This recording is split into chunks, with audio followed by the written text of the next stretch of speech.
খামোশ বলার জন্য ডক্টর কামালের দুঃখ প্রকাশ, হুমকি ষড়যন্ত্র কিনা দেখবেন স্বরাষ্ট্রমন্ত্রী।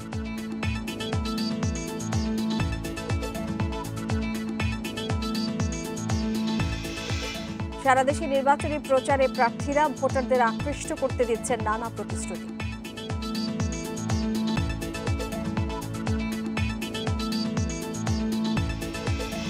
এবং বিজয় দিবস উপলক্ষে প্রস্তুত জাতীয় স্মৃতিসৌধ, নেওয়া হয়েছে বাড়তি নিরাপত্তা ব্যবস্থা।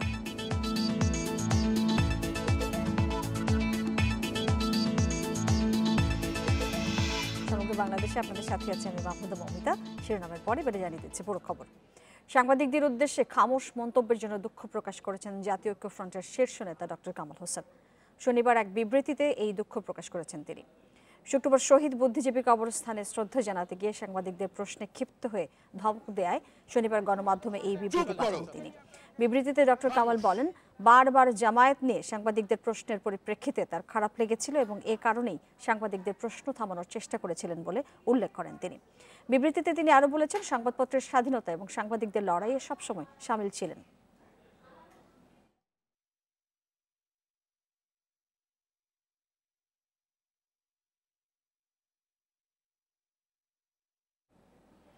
রাষ্ট্রপতি মোহাম্মদ আব্দুল হামিদের সাক্ষাৎ চেয়ে তার দপ্তরে চিঠি পাঠিয়েছেন জাতীয় ঐক্যফ্রন্টের শীর্ষ নেতা গণফোরাম সভাপতি ডক্টর কামাল হোসেন।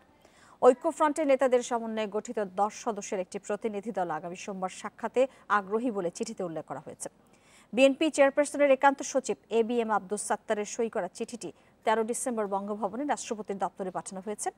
একাদশ জাতীয় সংসদ নির্বাচন অবাধ নিরপেক্ষ করতে বিরোধী রাজনৈতিক জোটের প্রার্থী নেতাকর্মীদের উপর হামলা, মামলা এবং হয়রানি বন্ধে তারা রাষ্ট্রপতির সাক্ষাৎ চান বলছেন ঐক্যফ্রন্টের নেতারা। এছাড়া তফসিল ঘোষণার পর বিরোধী দলের নেতাদের বিরুদ্ধে যেসব হামলা মামলা হয়েছে সে সম্পর্কে রাষ্ট্রপতিকে অবহিত করে প্রতিকার চাইবেন বলে জানিয়েছে ঐক্যফ্রন্ট।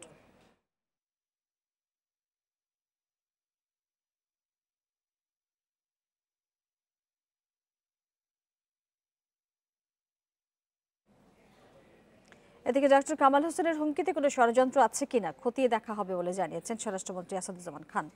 সকালে জাতীয় সংসদের দক্ষিণ প্লাজায় পতাকা মিছিল উদ্বোধন শেষে তিনি এই কথা জানিয়েছেন। সরকারের পতন হবে বলে ডক্টর কামালের মন্তব্য নিয়ে প্রশ্ন তোলেন তিনি। মন্ত্রী বলেছেন, ডক্টর কামালের সাম্প্রতিক বক্তব্য সন্দেহজনক।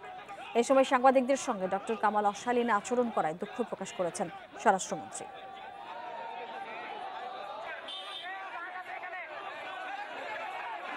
এর ভিতর কোনো ষড়যন্ত্র আছে কিভাবে তিনি বুঝলেন যে 1 তারিখে তিনি গভর্নমেন্ট ফর্ম করবেন? কিভাবে বুঝলেন পুলিশ প্রশাসনকে যে ধমক দিলেন যে তোমরা তোমাদের দিন শেষ, কাজেই তোমরা নিউট্রাল হয়ে যাও? কিভাবে তিনি বুঝলেন 1 তারিখে সরকার পতন হয়ে যাবে? খামোশ একটি পাকিস্তানি শব্দ। এটি ব্যবহার করে ডক্টর কামাল হোসেন প্রমাণ করেছেন তিনি বাংলাদেশের নষ্ট রাজনীতির প্রবক্তা। এমন মন্তব্য করেছেন আওয়ামী লীগের সাধারণ সম্পাদক ওবায়দুল কাদের। দুপুরে ফেনীর দাগন ভূঁইয়ায় সাংবাদিকদের এক প্রশ্নের জবাবে তিনি এই মন্তব্য করেছেন। ওবায়দুল কাদের বলেছেন, সারা দেশে নৌকার পক্ষে গণজোয়ার দেখে ঐক্যফ্রন্ট নেতারা বেসামাল হয়ে পড়েছেন। ডক্টর কামাল হোসেন বেপরোয়া আচরণ করছেন বলেও মন্তব্য করেন কাদের।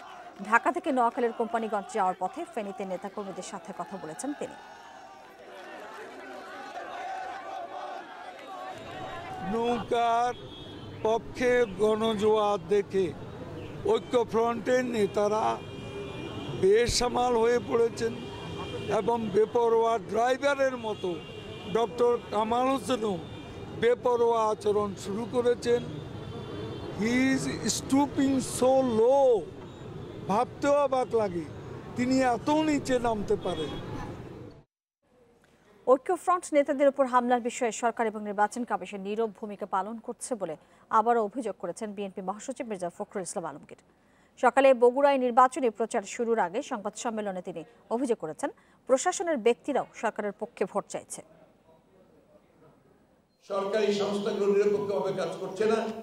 তারা বর্তমান সরকারের গুণকীর্তন গাওয়া, বর্তমান সরকারকে ভোট দেওয়ার ব্যাপারে সরাসরি কথা বলছে।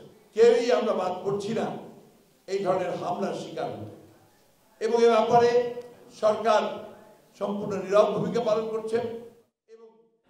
নির্বাচনী প্রচারে 3 জেলায় 8টি পথসভায় যোগ দিচ্ছেন ঐক্যফ্রন্টের নেতারা। গাজীপুর, ময়মনসিংহ এবং শেরপুরের বিভিন্ন স্থানে এই পথসভাগুলো অনুষ্ঠিত হবে।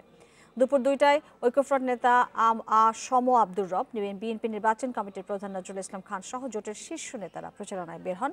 তাদের প্রথম পথসভা গাজীপুরের টঙ্গীতে। এরপর গাজীপুর চৌরাস্তায় দ্বিতীয় পথসভা শেষে তারা রওনা হবেন ময়মনসিংহের উদ্দেশ্যে। এসব কর্মসূচিতে নিজেদের প্রার্থীর পক্ষে ভোট চাইবেন তারা। এদিকে নির্বাচনের প্রচারে অংশ নিতে ডক্টর কামাল হোসেনের ময়মনসিংহ যাওয়ার কথা থাকলেও তা বাতিল হয়েছে।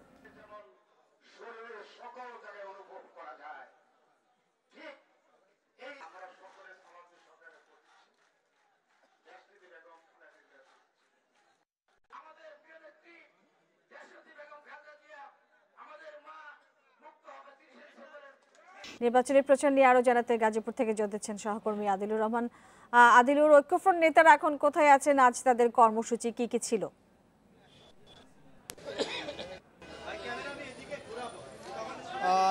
ঐক্যফ্রন্টের নির্বাচনী পথসভাটি আজকে প্রথম পথসভাটি হয়েছে গাজীপুরের টঙ্গী কলেজ গেট এলাকায়। এটি প্রায় 2:30 থেকে প্রায় বিকাল 4টা পর্যন্ত তাদের এই জনসভাটি এখানে চলে।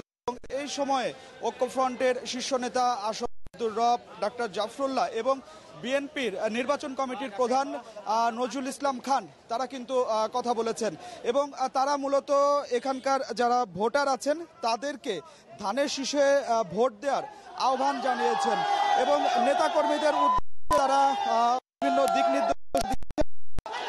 ঐক্যফ্রন্টের নেতারা বলেছেন যে যতক্ষণ পর্যন্ত নির্বাচন 30 তারিখ পর্যন্ত নির্বাচনের মাঠে থাকতে নেতাকর্মীদেরকে তারা নির্দেশনা দিয়েছেন এবং একই সাথে এখানে ঐক্যফ্রন্টের যিনি প্রার্থী হয়েছেন সালাউদ্দিন সরকার তাকে এলাকার ভোটারদের কাছেও কিন্তু পরিচয় করিয়ে দিয়েছেন। এখানকার জনসভাটি শেষ করে ঐক্যফ্রন্টের নেতারা গাজীপুরের উদ্দেশ্যে রওনা হয়েছে। সেখানে তারা আরেকটি জনসভা করবে এবং সেই জনসভাটি শেষ করে তারা ময়মনসিংহের উদ্দেশ্যে রওনা হবে। আজকে মোট স্থানে শেষ হবে বলে ঐক্যফ্রন্ট থেকে আমাদেরকে জানানো হয়েছে। আজকে এই যে ঐক্যফ্রন্টের যে নির্বাচনী পথসভা, এটির মূল উদ্দেশ্য হচ্ছে ঐক্যফ্রন্টের যেসব প্রার্থীরা বিভিন্ন নির্বাচনী এলাকায় আছেন তাদেরকে সাধারণ ভোটারদের সাথে পরিচয় করিয়ে দেয়া। যেমন শুনে সেখানে কৃষক শ্রমিক জনতা লীগের একজন প্রার্থীকে ঐক্যফ্রন্ট থেকে মনোনয়ন দেওয়া হয়েছে। তার পক্ষে বিএনপি এবং যেসব অঙ্গ সংগঠন আছে তারা যেন কাজ করেন সেই উদ্দেশ্যে জানতে চাই যে যারা প্রার্থীরা ঐক্যফ্রন্টের প্রচার চালাচ্ছেন তারা নির্বাচনী আচরণ বিধি মানছেন কিনা এবং সেই সাথে ডক্টর কামাল হোসেন আজকে ময়মনসিংহে যাবার কথা ছিল, তিনি সেটি বাতিল করেছেন, সেটির কারণ কি আপনি জানতে পেরেছেন কিনা?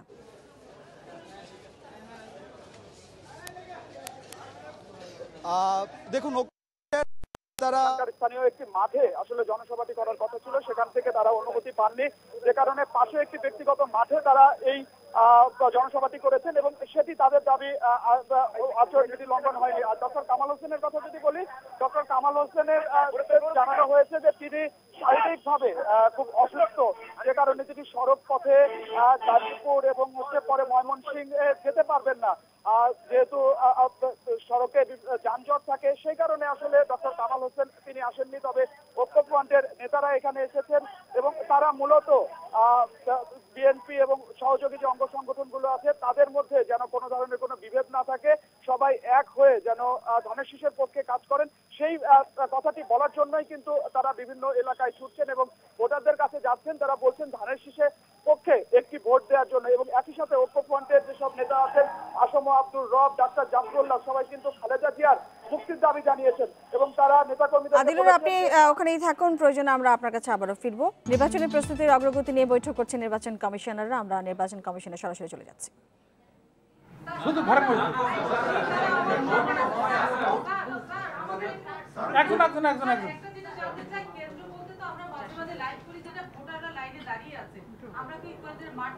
ঘর না না মাঠ না মাঠ না, শুধু ঘরের মধ্যে যেখানে অফিসার কাজ করে হ্যাঁ হ্যাঁ যাবে ছবি তোলা যাবে, শুধু বুথ যেখানে গোপন কক্ষ আছে সেখানে ছবি তোলা যাবে।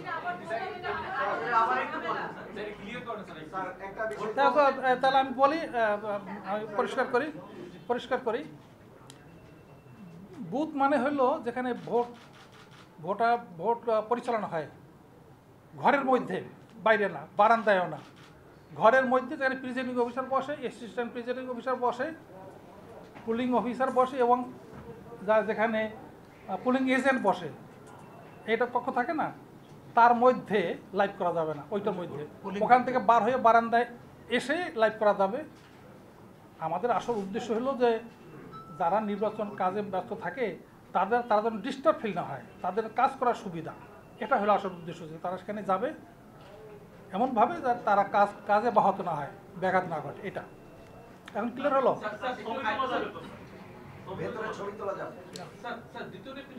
সীমিত আকারে সাংবাদিক যাবে, সীমিত বলতে স্যার সেটা কতজন হতে পারে? কারণ একজন তো এক একটা হাউজের রিপ্রেজেন্টেটিভ করেন, সেক্ষেত্রে কে আগে যাবেন কে পরে যাবেন সেটা কিভাবে? এরকম করা যায় না তো, ওখানে কে আগে যাবে কে পরে যাবে তা না, এটা তো আপনাদের একটু দেখতে হবে যে ওই লোকটা কাজ করতে পারে কিনা। আমাদের এখানে আমরা যারা আছি, এখানে যারা সাংবাদিকরা যদি একটা, আর এই কক্ষগুলো তো ছোটো থাকে, এর চেয়ে বড় থাকে না, তাই না? এখানে গিয়ে যদি আমাদের 30-40টা সাংবাদিক ক্যামেরাম্যান গিয়ে এক জায়গায় থাকে, তাহলে তো ওই লোকটা কাজ করতে পারবে না। সেটা সেই বিবেচনায় যারা ওখানে থাকবেন দায়িত্বে, আপনারা তো সব জায়গায় যাবেন না, যারা থাকবেন তাদের প্রতি আমাদের অনুরোধ থাকবে যেটা যেন সহযোগিতা করে, অ্যাকোমোডেট করে। সেটা এটা বলি নাই, এটা আমরা বলিনি, সংখ্যা নির্ধারণ করি নাই। প্রিজাইডিং অফিসারদের উপর নির্ভর করবে উনি কতখানি অ্যাকোমোডেট করতে পারেন। মোবাইল, আর একটা ভালো প্রশ্ন আসছে মোবাইলের ব্যাপারে। আমাদের কেন্দ্রের মধ্যে কেন্দ্র ডেফিনেশন ক্লিয়ার, কেন্দ্রের মধ্যে কেউ মোবাইল ব্যবহার করতে পারবে না।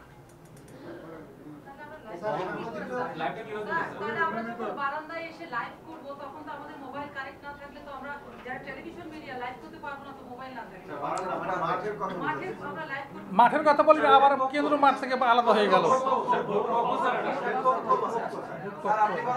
ভোট কক্ষ বলবো, আচ্ছা ভোট কক্ষ, ভোট কক্ষ।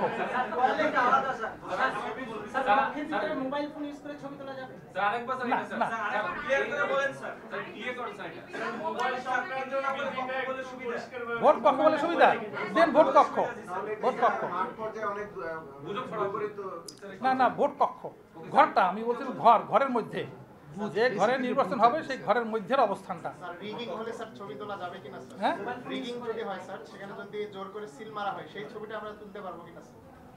আমি তো বলছি ভিতরে ছবি তোলা যাবে, কিন্তু ভিতরে না, মোবাইল না করে ভালো। আপনাদের কাছে সবার ক্যামেরা থাকবে, তারা সেখানে তুলবেন। তবে না, ওটা আমরা ভিতরে ক্যামেরা ব্যবহার করতে দিতে চাচ্ছি না। স্যার আজকের এই সময়ে এসে সারা দুনিয়ায় মোবাইল ফোনের ক্যামেরা ইউজ করে নানান ধরনের অনিয়ম মানুষের সামনে তুলে নিয়ে আসা হচ্ছে। সেই সময় মোবাইল ফোনের ক্যামেরা ইউজ করে যদি ভোটে কোনো অনিয়ম হয়, আপনারা যেটা মূল লক্ষ্য যে অনিয়ম রোধ করা, সেটা আমরা তো ছবি তুলতে বলেছি, তাই না? ছবি তুলতে পারবেন, কিন্তু ওখানে লাইভ করতে পারবেন না। সেটা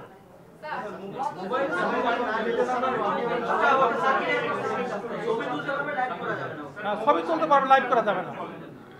ভিতরে ছবি ক্যামেরা থাকে না, এটা তো কমপ্লিকেটেড বিষয়। আমার মনে হয় সেটা করা যাবে। কি বলেন সাথে স্যার? কিন্তু পরিষ্কার করেছেন যে আমাদের উদ্দেশ্যটা হলো যে এখানে ভোট কেন্দ্রে অনেকগুলো ভোট কেন্দ্র বলতে এখানে যে দুইটা অংশ, একটা হলো পোলিং বুথ আর একটা হলো কেন্দ্রের একজনের দাঁড়িয়েছে, যে হয়তো বা লাইন ধরে কেউ দাঁড়িয়েছে, লাইন ধরে কেউ দাঁড়িয়েছে, তাদের সাথে কথা বলতে পারবে কিনা, দ্যাট ইজ ওকে, ওটা করার কোনো অসুবিধা নেই। কিন্তু সে ঢাকার যে কোনো একটা, ফর এক্সাম্পল বুথ, আমি কথার কথা বলছি, সেখানে এটা এত ছোট জায়গা, এখানে যদি 5টা যদি আপনার কি বলে যে টেলিভিশন এবং আরও 5টা যদি প্রিন্ট মিডিয়া ঢুকে, তাহলে ভোটের কাজই করা যাবে না। সেটাকে মাথায় রেখে যেটা মাননীয় প্রধান নির্বাচন কমিশনার বলেছে যে বুথের মধ্য থেকে কোনো রকমের লাইভ টেলিকাস্ট করা যাবে না, এক। দ্বিতীয়ত হলো ধরেন 5টা টেলিভিশন ঢুকলো আর অন্য কেউ ঢুকতেই পারছে না, সেটাকে মাথায় রেখে আমরা এমন বলেছি যে সেটা অধিকক্ষণ যেন বুথের মধ্যে যেন না থাকে। ঠিক আছে, এই দুইটা বিষয়। এখন ওখানে হলো কতজনকে দেওয়া যাবে, এখানে হলো কেন্দ্র থেকে কেন্দ্র কিন্তু ভ্যারি করবে, কোথাও মাঠ আছে, কোথাও মাঠ নাই, কোথাও শুধু ছোট ঘর আছে। এটাকে আপনাদেরকে একটু বুঝতে হবে। আমরা সবসময় পর্যবেক্ষক এবং বিশেষ করে মিডিয়া যারা আছে তাদেরকে আমরা সবসময় আমাদের একটা সহায়ক শক্তি হিসেবে আমরা মনে করছি। কথা বোঝা গেছে? টেলিফোনের ব্যাপারে সেটা আরেকটা বিষয় আছে। অনেক সময় কিছু কিছু প্রার্থী আছে, তারা বলে যে তোমরা ছবি আইনা তুলে আইনা দিবা, কাকে ভোট দিয়েছো না দিয়েছো সেগুলোর ব্যাপারে। এই ধরনের অনিয়ম রোধ করার জন্য যেটা উনি যেটা বলেছেন সেটা হলো কেন্দ্রে কোনো রকমের মোবাইল ব্যবহার করা যাবে না, ঠিক আছে? আচ্ছা ওকে ঠিক আছে, আর কি ওটা ক্লিয়ার হয়েছে সবের বিষয়, আর ওটা over, it is over.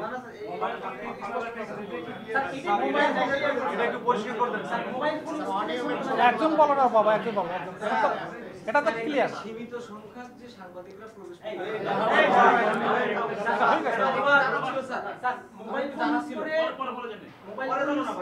Mobile phone use করে ছবি তোলা যাবে কিনা, সাংবাদিকরা ছবি তুলতে পারবে কিনা?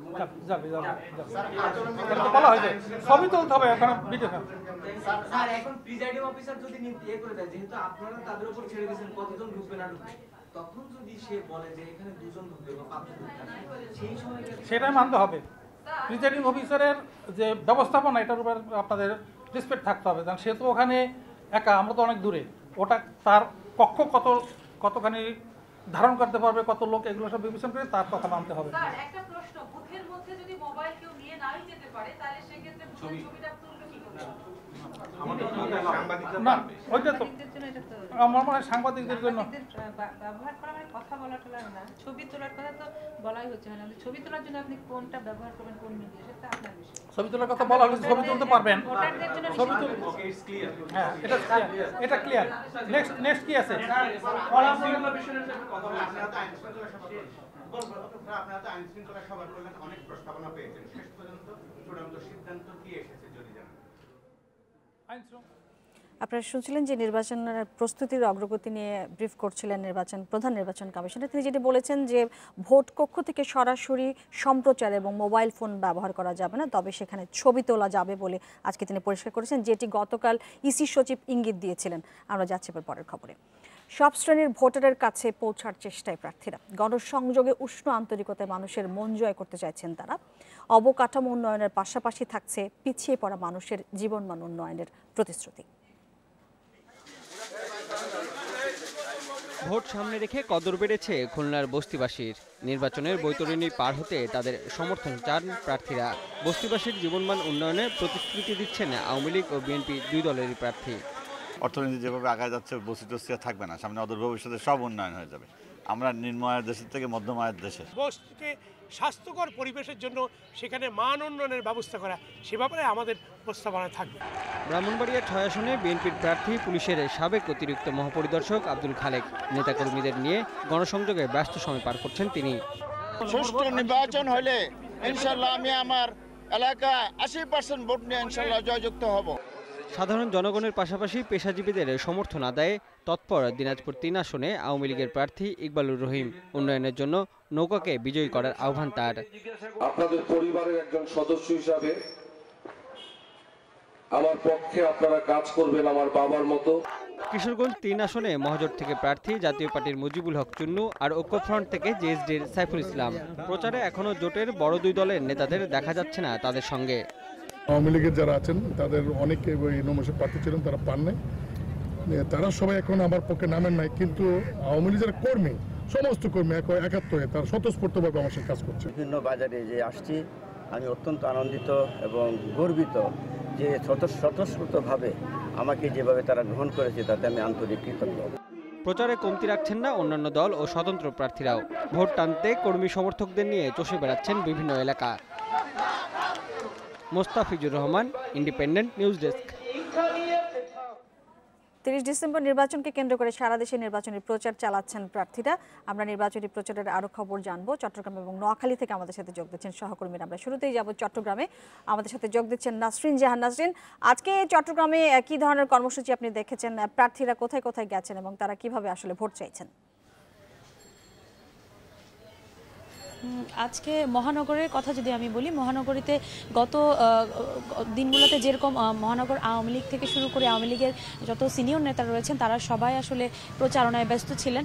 আজকে মূলত একটু অন্যরকম দিন ছিল আওয়ামী লীগের জন্য, বিশেষ করে কারণ আজকে প্রয়াত সাবেক মেয়র মহিউদ্দিন চৌধুরীর আজকে প্রথম মৃত্যুবার্ষিকী ছিল, যার কারণে তার কবরে জিয়ারত থেকে শুরু করে বিভিন্ন ধরনের কর্মসূচি আসলে নিয়েছে মহানগর আওয়ামী লীগ এবং সেখানে সিনিয়র নেতারাও যোগ দিয়েছেন এবং তারা সবাই আজকে যেটি বলেছেন যে সেখান থেকেই আসলে এক ধরনের প্রচারণা তারা চালিয়েছেন এবং তারা বলেছেন মহিউদ্দিন চৌধুরীর ছেলে যিনি চট্টগ্রাম 9 আসনে ব্যারিস্টার মহবিল হাসান চৌধুরী নফেল, যিনি 9 আসন থেকে এবার প্রতিদ্বন্দ্বিতা করছেন, তো তার পক্ষে সবাই যেন কাজ করেন এবং তার বাবার যে স্বপ্ন ছিল সেই স্বপ্ন যেন তিনি পূরণ করতে পারেন, সেজন্য যেন একদম তৃণমূল কর্মী থেকে শুরু করে সাধারণ মানুষ যেন তার পক্ষে ভোট দেন, সেই ব্যাপারটিতে তারা বারবার বলছেন। এবং এই কিছুক্ষণ আগে একটি নাগরিক সভা, শোক সভা হচ্ছে চট্টগ্রাম রিট কনভেনশন সেন্টারে মহিউদ্দিন চৌধুরীর স্মরণে।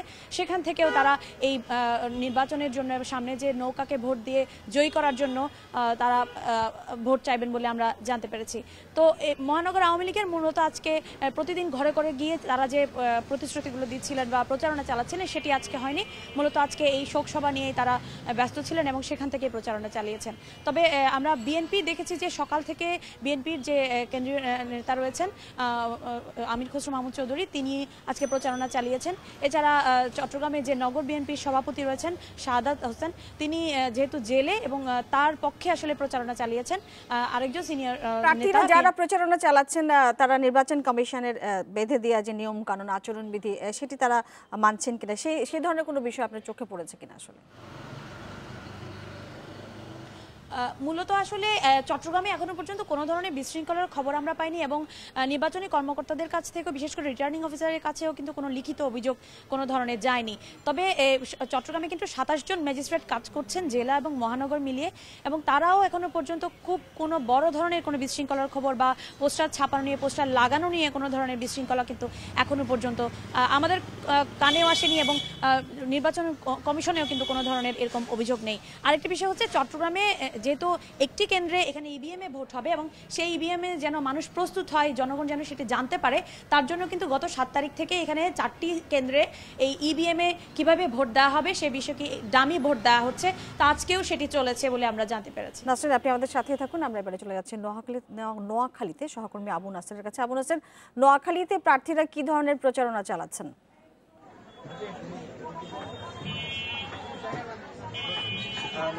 কাদের তার নির্বাচনী এলাকা নোয়াখালী 5 আসন, এখানে তিনি নির্বাচনী কার্যক্রম চালিয়ে যাচ্ছেন। এরই মধ্যে তিনি বেশ কয়েকটি পথসভায় বক্তব্য দিচ্ছেন। এখন তিনি কবিরহাট উপজেলায় ধানশিল এলাকাতে পথসভা শেষ করে ধানসিঁড়িতে পথসভা করছেন। কিছুক্ষণের মধ্যে তিনি, আমি যেখানে দাঁড়িয়ে আছি এই সুন্দরপুর আব্দুল্লাহ মিয়ারহাট এলাকায় তিনি এই পথসভায় বক্তব্য দেওয়ার কথা রয়েছে। তিনি পথে পথে এর আগে অনেকগুলো পথসভায় বক্তব্য দিয়েছেন। এই পথসভাগুলোতে মূলত ওবায়দুল কাদের সরকারের বিগত দিনের উন্নয়ন কর্মকাণ্ডের কথা এবং এই এলাকার উন্নয়নে তিনি যেসব কার্যক্রম গ্রহণ করেছেন এবং এর সুফল জনগণ পাচ্ছে, এই সিরিজটি তুলে ধরে তিনি আবারও নৌকায় ভোট দিয়ে প্রধানমন্ত্রী শেখ হাসিনার সরকারকে ক্ষমতায় আনার আহ্বান জানাচ্ছেন। অন্যদিকে সকালে বিএনপির স্থায়ী কমিটির সদস্য একই আসনে বিএনপির প্রার্থী ব্যারিস্টার মওদুদ আহমেদ জেলা আইনজীবী সমিতিতে সাংবাদিক সম্মেলন করেছেন এবং সেখানে তিনি তাদের দলের অবস্থান তুলে ধরেছেন এবং নির্বাচনী প্রচার কার্যক্রমে বাধা সৃষ্টি করা হয়েছে বলে তিনি অভিযোগ করেছেন। তবে আওয়ামী লীগের পক্ষ থেকে বলা হচ্ছে যে উন্নয়ন কর্মকাণ্ডের কারণে আওয়ামী লীগের সাথে জনগণ আছে, ভোটাররা আছে এবং তারা সাড়া পাচ্ছেন। মওদুদ আহমেদ বিগত দিনগুলোতে আওয়ামী লীগের সাথে না থাকার কর্মকাণ্ডে জনগণের সাথে না থাকার কারণে আপনি আমাদের সাথে তথ্য দিয়েছেন নির্বাচন প্রসঙ্গে, প্রচার প্রসঙ্গে। নাসরিন এবং আবু নাসেরকে ধন্যবাদ। আবারও নির্বাচনী প্রচারের খবর। এবারে বরিশাল, সিলেট এবং শরীয়তপুর থেকে যোগ দিয়েছেন সহকর্মীরা। আমরা শুরুতে বরিশালে চলে যাব সহকর্মী মুরাদ আহমেদের কাছে। মুরাদ, বরিশালে প্রচারের কি তথ্য রয়েছে আপনার কাছে? ভোট নিয়ে ভোটারদের প্রতিক্রিয়া আপনি কেমন দেখছেন?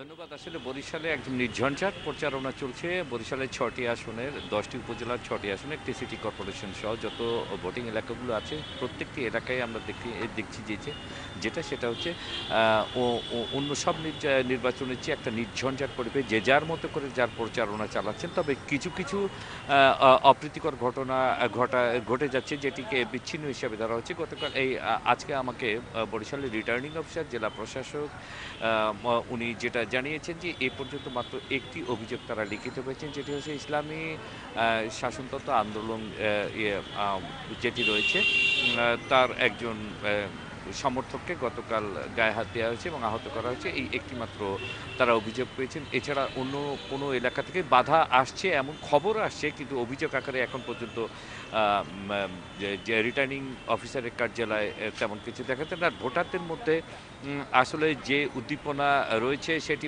শুরু থেকেই ছিল যে দীর্ঘদিন পর তারা একটি অংশগ্রহণমূলক নির্বাচনে এবং এমন মুখোমুখি হাড্ডাহাড্ডি লড়াইয়ের একটি নির্বাচনে অংশ নিতে যাচ্ছে। আপনারা জানেন যে বরিশাল সদরের এই আসনটিতে আমার পিছনে আপনারা দেখতে পাচ্ছেন যে মানে পোস্টারের সয়লাভ হয়ে গেছে। তো সেক্ষেত্রে আমরা যেমন নৌকা মার্কা, ধানের শীষ মার্কা, পাখা মার্কা এই পোস্টারগুলো দেখছি। তবে প্রচারণার দিক থেকে 4টি গ্রুপকে আমরা দেখেছি। আমরা দেখছি আওয়ামী লীগকে, আমরা দেখেছি বিএনপিকে, ইসলামী আন্দোলন বাংলাদেশকে দেখলাম এবং বামফ্রন্ট বলতে যাদেরকে বোঝে তারাও নির্বাচনী প্রচারণায় নেমেছেন, কিন্তু পোস্টার পেয়েছি মাত্র 3টি গ্রুপের। সবচেয়ে বড় বিষয়টি হচ্ছে যে প্রার্থী এবং সমর্থক এখন পর্যন্ত একে অন্যের পক্ষে বিপক্ষে নাই। তবে যেটি অভিযোগ করা হয়েছে বিভিন্ন জায়গা থেকে যে মিছিল নিয়ে যাওয়ার সময় হয়তোবা পুলিশের আর্চক অথবা পুলিশের একটা বাধার চেষ্টা আছে, কিন্তু পুলিশের পক্ষ থেকে বলা হচ্ছে যে তারা কোনো বাধা কোথাও সৃষ্টি করেনি। তারা যেটি করেছে সেটি হচ্ছে যে শৃঙ্খলাবদ্ধভাবে যাওয়ার জন্য অনুরোধ করেছে এবং সেইভাবে তারা যেতে অনেকটা। আমাদের সাথেই থাকুন, আমরা এবার একটু শরীয়তপুরে যেতে চাই সহকর্মী নুরুল আমিন রবিনের কাছে। নুরুল আমিন রবিন, আপনার এলাকায় আপনি সকাল থেকে কারা কারা প্রার্থী কোথায় কিভাবে আসলে প্রচারণা চালিয়েছেন এবং তারা ভোটারদের কাছে কিভাবে ভোট চাইছেন?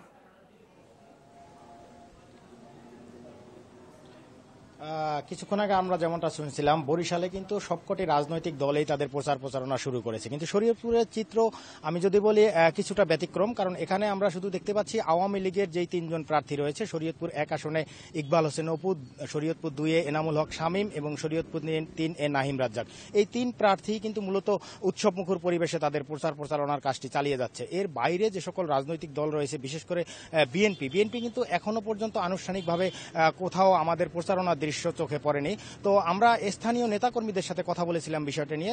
নেতাকর্মীদের পক্ষ থেকে আমাদের যেটা জানানো হয়েছে, বিএনপির 3 আসনের এই 3 প্রার্থী কিন্তু এই মুহূর্তে জেলার বাইরে অর্থাৎ ঢাকায় অবস্থান করায় কর্মী সমর্থক যারা রয়েছে তারা কিন্তু প্রচারণায় নামছে না। আর এই শরীয়তপুরে যে প্রচারণার বিষয়টি আমরা লক্ষ্য করছি, অন্যান্য বছরের তুলনায় এবছর কিছুটা ভিন্ন আঙ্গিকে প্রচারণা চালাচ্ছে আওয়ামী লীগের সমর্থকরা। আমরা দেখতে পাচ্ছি এখানে বিভিন্ন ধরনের বাউল সঙ্গীত এবং বাদ্যযন্ত্রের মাধ্যমে ভোটারদের সরকারের উন্নয়নের কথা কিন্তু প্রার্থীরা ভোটারদের দ্বারে দ্বারে পৌঁছাচ্ছে। এবং আজকে সকালে আমরা দেখেছি শরীয়তপুরের 1 আসনে যিনি সাংসদ সদস্য হিসাবে প্রতিদ্বন্দ্বিতা করছেন ইকবাল হোসেন অপু, তিনি শরীয়তপুর জেলা সদরের বিভিন্ন ইউনিয়ন ওয়ার্ডে কিন্তু তার প্রচারণা চালাচ্ছে এবং ভোটারদের কাছে তিনি ভোট প্রার্থনা করছে এবং সরকারের উন্নয়নের বার্তা কিন্তু তাদের কাছে পৌঁছে দিচ্ছে। এবং এখানকার যে সকল ভোটার রয়েছে তারাও কিন্তু একটি উৎসবমুখর পরিবেশে এবং কোনো রকম প্রাণহানির ঘটনা ছাড়া শঙ্কামুক্তভাবে ভোট কেন্দ্রে গিয়ে ভোট দিতে চাচ্ছে, এমনটা কিন্তু ভোটারদের পক্ষ থেকে আমাদের জানানো হচ্ছে। যদিও স্থানীয় অনেক ভোটারের মধ্যে নির্বাচনে কিছু সহিংসতা বা আশঙ্কার কথাও কিন্তু আমাদেরকে জানিয়েছে। রবিন, আপনি আমাদের সাথেই থাকুন, আমরা এবারে সিলেটে যাব সেখানকার খবর জানবার জন্য। যোগ দিচ্ছেন মাধব কর্মকার। মাধব, আমরা 2 জেলার নির্বাচনী প্রার্থীদের প্রচারণার খবর জানছিলাম। আপনার কাছে যেটি জানতে চাই যে যাদের কাছে ভোট চাওয়া হচ্ছে, ভোটাররা আসলে সার্বিকভাবে এই ভোট পরিস্থিতি নিয়ে কি বলছেন?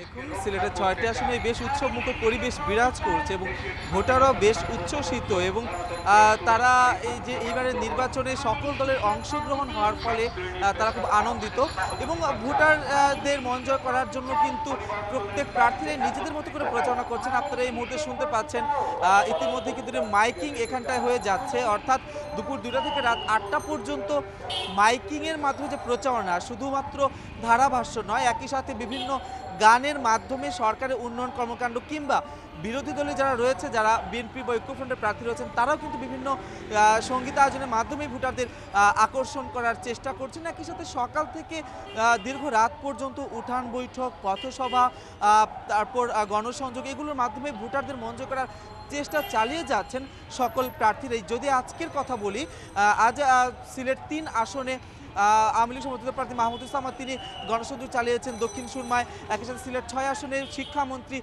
নুরুল ইসলাম নাহিদ তিনি বিয়ানীবাজার এলাকায় গণসংযোগ চালিয়েছেন। সিলেট 1 আসনে আওয়ামী লীগ সমর্থিত প্রার্থী ডক্টর AK আব্দুল মোমেন তিনি নগরীর কোটপয়েন্ট থেকে জিন্দাবাজার এলাকায় সকালবেলা গণসংযোগ চালিয়েছেন। বিকেলে তার কয়েকটি পথসভা রয়েছে। যদি বলি ঐক্যফ্রন্টের প্রার্থী খন্দকার আব্দুল মুক্তাদির তিনিও কিন্তু আজকে নগরীর রিকাবি বাজার, ক্ষেত্রীপাড়া, মদিনা মার্কেট এলাকায় গণসংযোগ চালাচ্ছেন। তবে সিলেটের যেটি সংস্কৃতি রয়েছে, সৌহার্দ্যের সংস্কৃতি, সম্প্রীতির সংস্কৃতি, সেটি থেকে কিন্তু এখনও তারা বের হয়ে যাননি। অর্থাৎ কোনো দলের তেমন কোনো সংঘর্ষ এখন পর্যন্ত ঘটেনি। সকলের মধ্যে খুব সম্প্রীতির পরিবেশ বিরাজ করছে এবং এই বিষয়টিতে অনেকটি উৎসবমুখর পরিবেশেই আসলে ভোটাররা প্রার্থীদের সাথে বিজয় দিবসকে সামনে রেখে প্রস্তুত হচ্ছে সাভারের জাতীয় স্মৃতিসৌধ। পুরো এলাকা সাজানো হয়েছে নতুন সাজে। বিজয় দিবসের আয়োজনের বিঘ্ন রাখতে থাকছে বাড়তি নিরাপত্তা ব্যবস্থা। বিজয় দিবসে মুক্তিযুদ্ধে শহীদদের প্রতি শ্রদ্ধা জানাবে জাতি। সাভারের জাতীয় স্মৃতিসৌধে চলছে তার প্রস্তুতি। নতুন রূপে সাজানো হচ্ছে পুরো এলাকা। শেষ মুহূর্তে চলছে রং তুলির আঁচড়। পুরো স্মৃতিসৌধ কমপ্লেক্স ধোয়া মোছা, পরিষ্কার পরিচ্ছন্নতা, রং তুলির কাজ, ফুল দিয়ে সাজানোর কাজ, সিসি ক্যামেরা স্থাপন কাজ এবং লেক সংস্কার কাজ সম্পন্ন করেছি। বিজয় দিবসের আয়োজন নির্বিঘ্ন করতে নেওয়া হয়েছে পর্যাপ্ত নিরাপত্তা ব্যবস্থা। স্মৃতিসৌধ সহ আমিন বাজার থেকে নবীনগর পর্যন্ত পুরো এলাকা থাকবে সিসিটিভি ক্যামেরার আওতায়। ঢাকা জেলা পুলিশের পক্ষ থেকে সার্বিক নিরাপত্তা ব্যবস্থা গ্রহণ করা হয়েছে এবং পর্যাপ্ত সংখ্যক পুলিশ ফোর্স মোতায়েন করা হবে। আমিন বাজার থেকে নয়ারহাট পর্যন্ত মহাসড়ক সিসিটিভি ক্যামেরার আওতায় নিয়ে এসেছি এবং আমাদের সেন্ট্রাল সিসিটিভি মনিটরিং সেন্টার থেকে নিয়মিত নিরাপত্তা ব্যবস্থা পর্যবেক্ষণ করা হবে। বিজয় দিবসে জাতির শ্রেষ্ঠ সন্তানদের শ্রদ্ধা জানাবেন রাষ্ট্রপতি ও প্রধানমন্ত্রী। এরপরই সর্বসাধারণের শ্রদ্ধা নিবেদনের জন্য উন্মুক্ত করে দেয়া হবে স্মৃতিসৌধ প্রাঙ্গণ। Independent News desk. শ্রদ্ধার ভালোবাসায় চট্টগ্রামবাসী স্মরণ করছে প্রয়াত সিটি মেয়র ABM মহিউদ্দিন চৌধুরীকে। প্রথম মৃত্যুবার্ষিকীতে তার কবরে ফুল দিয়ে শ্রদ্ধা জানিয়েছেন আওয়ামী লীগ এবং এর অঙ্গ সংগঠনের নেতাকর্মী সহ সাধারণ মানুষ। সকাল থেকেই তার চশমা হিলের বাসভবন এবং কবরস্থানে শ্রদ্ধা জানাতে যান নেতাকর্মীরা। এ সময় ছেলে ব্যারিস্টার মুহিবুল হাসান চৌধুরী নওফেল সবাইকে তার বাবার স্বপ্ন পূরণে এবং নির্বাচনে নৌকাকে জয়ী করতে দোয়া চেয়েছেন। পরে পরিবার এবং সংগঠনের পক্ষ থেকে তার কবরে ফুল দেওয়া হয়। বিকেলে মহিউদ্দিন চৌধুরীর স্মরণে নাগরিক শোক সভার আয়োজন করেছে মহানগর আওয়ামী লীগ।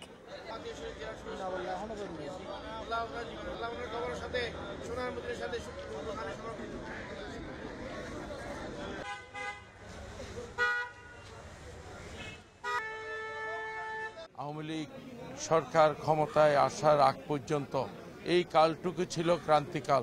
সেই ক্রান্তিকালেই শক্ত হাতে চট্টগ্রাম মহানগর আওয়ামী লীগের নেতৃত্ব শুধু নয়, উত্তর দক্ষিণ চট্টগ্রামের আওয়ামী লীগের রাজনীতিতেও ওনার একটা বড় ভূমিকা ছিল। কৃষি বিষয়ক বিভিন্ন সেবা কৃষকদের কাছে পৌঁছে দিতে শেরপুরে ইউনিয়ন পর্যায়ে চালু হচ্ছে কৃষি সেবা কেন্দ্র।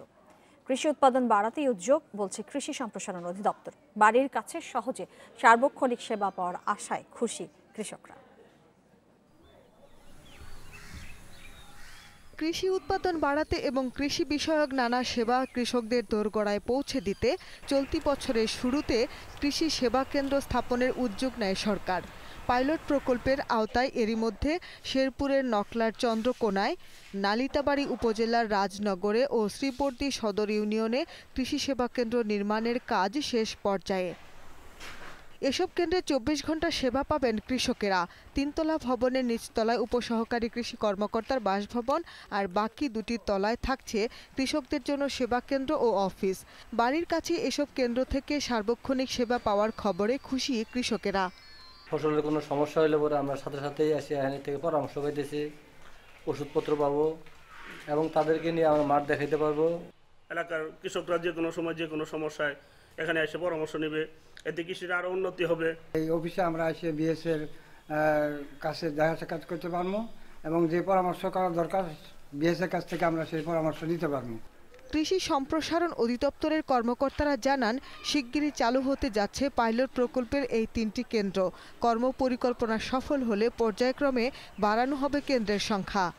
কৃষকগণ 24 আওয়ার্স তাদের সেবাটা পেতে পারবে এছাড়াও আমাদের উপজেলা পর্যায়ে প্রযুক্তি হস্তান্তরের জন্য কৃষক প্রশিক্ষণ একটা প্রকল্প আছে। সেই প্রকল্পের আওতায় আমাদের নালিতাবাড়ি, নকলা এবং ঝিনাইগাড়িতে 3টা উপজেলা প্রশিক্ষণ কেন্দ্র নির্মাণ করা হচ্ছে। স্থানীয়রা বলছেন কৃষি উন্নয়নের লক্ষ্যমাত্রা অর্জনে প্রতিটি ইউনিয়নে কৃষি সেবা কেন্দ্র চালু করা প্রয়োজন। Independent News desk. ঘূর্ণিঝড় আইলায় ক্ষতিগ্রস্ত হওয়ার 8 বছর পর আমনের বাম্পার ফলন হয়েছে খুলনার কয়রা সহ 3 উপজেলায়। এবার প্রতি হেক্টরে প্রায় 5.5 টন ধান উৎপাদন হবে বলে জানিয়েছে কৃষি বিভাগ। দীর্ঘদিন পর ফসলের বাম্পার ফলনে কৃষক সহ কৃষিবিদরাও এসব অঞ্চলের ফলন নিয়ে আশার আলো দেখছেন।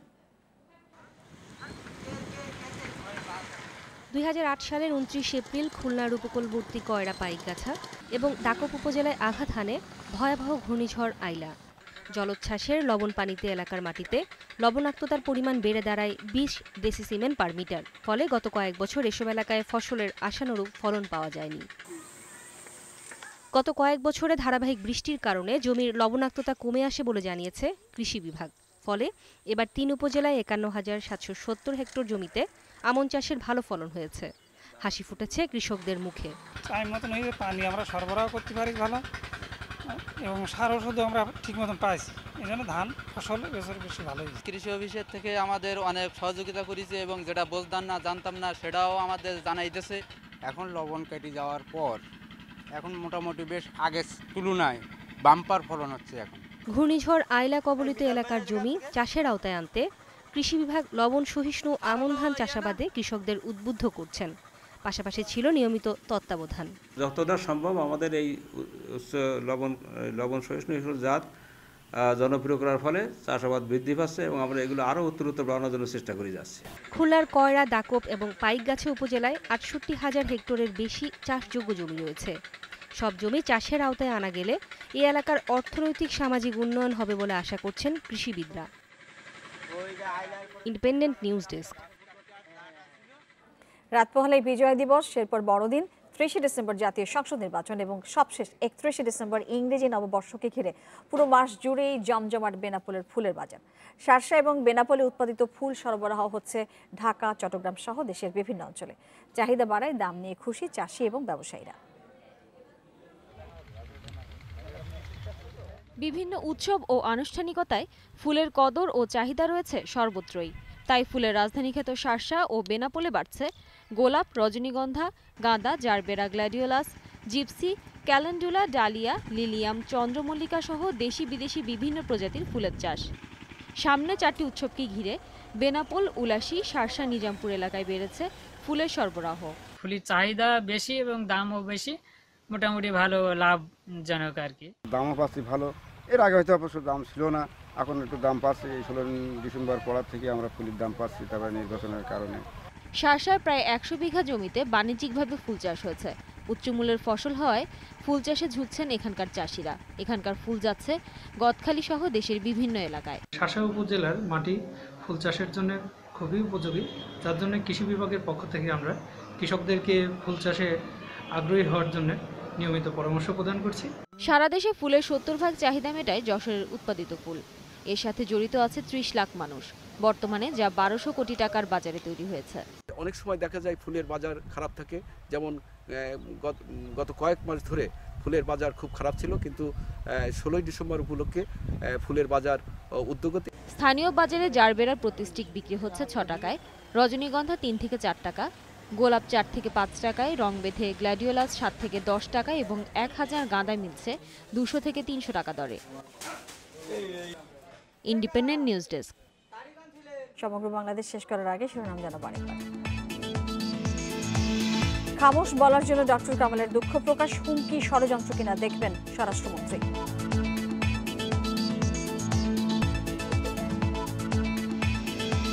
সারা দেশে নির্বাচনী প্রচারে প্রার্থীরা ভোটারদের আকৃষ্ট করতে দিচ্ছেন নানা প্রতিশ্রুতি।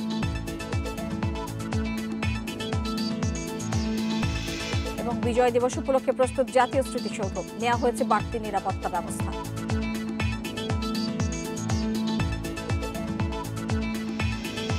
ছিল আজকে সমগ্র বাংলাদেশে। এতক্ষণ সাথে থাকার জন্য আপনাদের সবাইকে ধন্যবাদ।